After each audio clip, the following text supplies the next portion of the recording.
With hundreds of newspapers and hundreds of thousands of readers across the Greater Toronto Area, the ethnic press is seemingly thriving.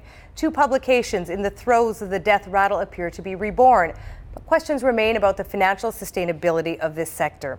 Here now to help us check the pulse of the ethnic press, April Lindgren with the Local News Research Project at Ryerson University, Jagdish Grewal, editor of the Canadian Punjabi Post, and James Park, assistant editor of the Korea Times Daily. Welcome to all three of you. Thanks for coming on the agenda.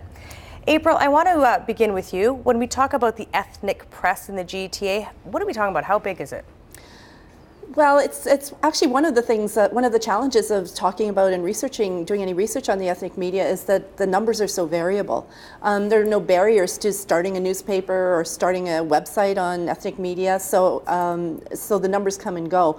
The latest estimates I've seen talk about in the area of about 200 different publications that publish everything from weekly to bi-weekly. And it varies over time, but up to 8 to 10 daily newspapers. And representing every community, every community we have in Toronto? Quite a few of them, yeah. Quite a few of them. I mean, I think most people who live in the area, if you've ever walked in and out of a store that has some particular ethnic food focus, you're going to see the newspapers at the door, and there'll sometimes be 2, 3, and 4 of those papers. So it's a pretty vibrant sector. And when it comes to these papers, are most of them free publications? Are we paying for most of them? The majority are free, and you know, lots of them are also just 1 and 2 people operations. You know, can be produced at somebody's kitchen table. Others are a part of multinational organizations, and they're a subsidiary of it. So and then there's everything in between. And Jagdish, you, the Canadian Punjabi Post, how many copies of that are you distributing daily? It's about 20,000. 20,000 Yep. in the GTA every single day? Every single day. 7 days a week? No, 6 days a week. 6 days a week. You get Yep. Sundays off? Yes, we get Sundays off. And how many people do you have working on the paper? It's almost 26 paychecks I write every 26 paid positions. Yes. All right. And James, your circulation numbers, how do they fit in? About 102,000 weekly circulation. Every week? Yep. Do you charge for your publication? Yes, we do. What do you charge? Oh, about 75 cents per in week, 150 weekends. And who would you describe as your typical reader? Who's reading? Oh, first generations, for 1.5 generation Koreans across Canada, I guess. You're published in Vancouver as well? Yes, we are. Coast to coast. Jagdish, in terms of who do you see reading your paper? Is it first generation, second generation? It's first generation and second generation. Kids who are born here, they're not into into the reading Punjabi papers or my paper, right? But the people who migrated from back home, they all read this Punjabi newspaper. Either they're in any service sector, or they're seniors, or they're in any business sector. They all read about it. Okay. 2 major papers. The Corriere Canadese, the largest Italian paper, was publishing for 58 years. Now set to relaunch. It was going to be canceled, set to relaunch in the next few weeks. Spearheaded this time by Joe Volpe. Canadian Jewish News stopped its print edition after 42 years, now restarting as well. What does that say that these 2, really stalwarts of the ethnic press coming back, what does it say about the economic challenges facing the ethnic press? Well, I always say that it's not for the faint of heart. There have been a few surveys of people that are publishing newspapers in this sector, and one of the more recent ones found that the average number of people working on them was 2 to 3 people, and that 70% of the people running these newspapers had jobs outside of them. So, and I think about half say they didn't have any revenues from them, or they were just breaking even. So it's not an easy business. On the other hand, the fact that these 2 papers, there was such a commotion when they said they were going to cancel them, and that the community rallied and investors were found to bring them back, I think speaks to how important they are to their communities, and that is a pretty heartening thing. Are they facing the same challenges as mainstream newspapers, or are there other challenges that are unique to them? I think there are some unique challenges. For Jagdish was saying most of his readers, and James, that they're first generation and maybe 1.5 generation readers. So, you know, the question happens, right now we've got a steady flow of immigrants coming, say, from South Asia, from India. What happens if that dries up or if it changes? And I think maybe that was a factor in what was going on with the Italian newspaper as well, Corriere Canadese. They had a lot of people, a big wave of immigration generated support for that newspaper, but there's not that much Italian immigration anymore. The community still obviously values it. So that's, I suppose, probably good news for Jagdish and James. Well, James, do you agree with that? Is it easier to have a paper survive if it, you know, when it's part of newer waves of immigration? I guess the financial stability of the newspaper kind of reflects on the whole the overall society and community in general. Because if the community is doing okay financially, they would generate subscription and revenues in ad revenues for us as well. So yeah, it's all linked. Are you concerned about revenue at your paper? Oh yeah, sure. What are you doing to help it out? Write more interesting stories. That's the key. Yeah, of course. What about you, Jagdish? How are things at your paper? If I look at the revenue, it is hard.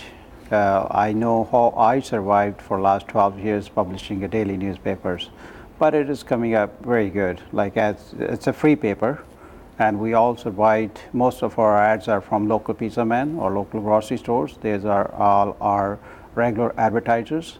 So there's a lot of challenges when it comes to the revenue. Do you have a web edition? Yes, I do have a web edition and Facebook pages and all these things. We're getting into that as well. You're a busy guy.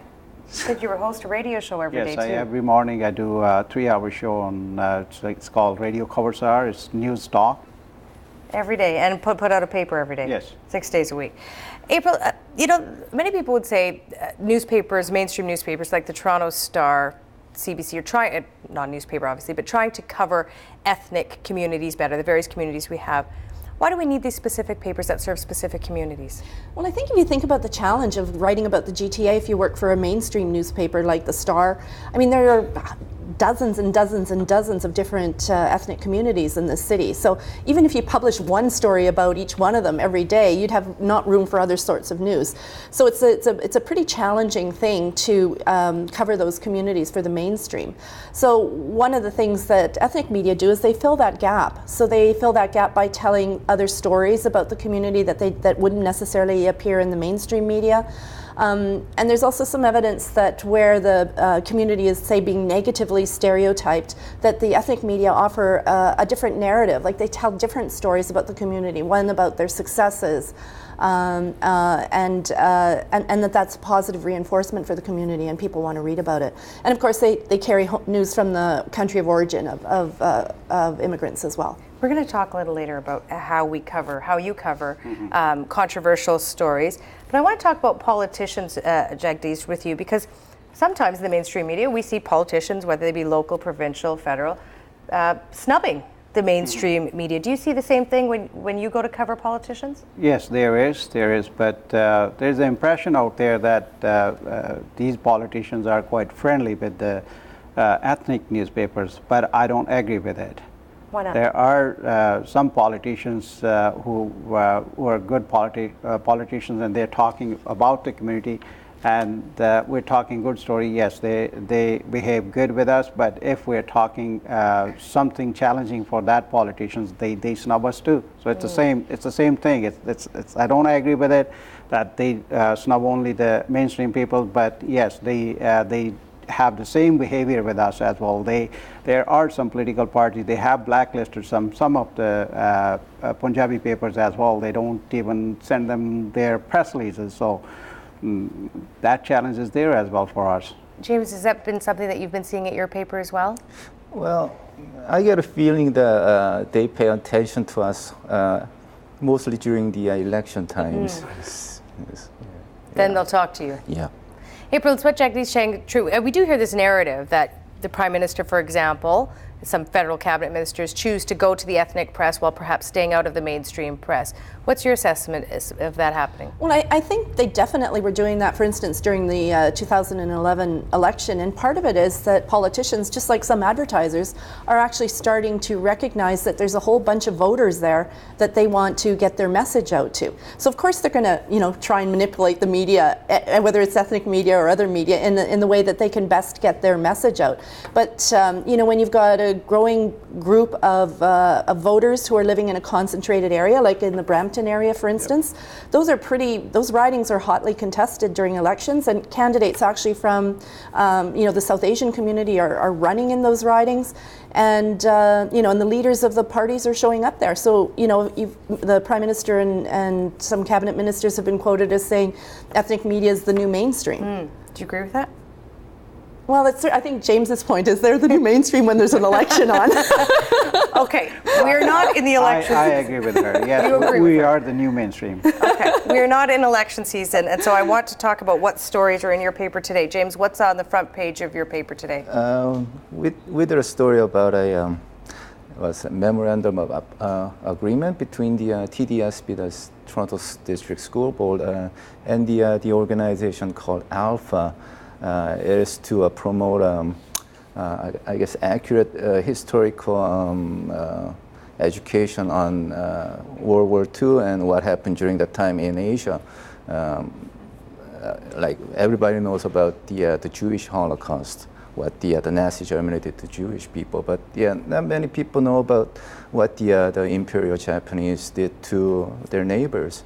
And I think that the agreement was to look for ways to educate, put into the curriculum about the atrocities like the massacre of Nanjing and the forced recruitment of sex slaves, those kind of things. So a real local story that isn't covered in the mainstream media. No. And on most days, would there be more coverage of local issues in your paper or of news from the homeland? But 60-70% it would be local. Yeah. Local Toronto GTA news, specific to your community? Yes. Okay. How do you find that balance between news from the homeland and news from here at home, if I can put it that way? Well, the news from home, the content is provided us from our headquarters in Korea. It's on the B section of our paper, but we have two sections, A and B section, and most of the A section would be made by us. So the B section is not unlike getting a wire service, Reuters or something like that? No. Okay. And what about, Jagdish, what's the balance in your paper from news from Punjab and news from here in the GTA? We do cover a lot of local stories here. We do cover what is happening in Ottawa there, what is happening in Ontario, or what is happening in the municipality here. So all three government levels, we do cover how they're changing the policies and what they're planning. We do cover all those stories, and plus the crime.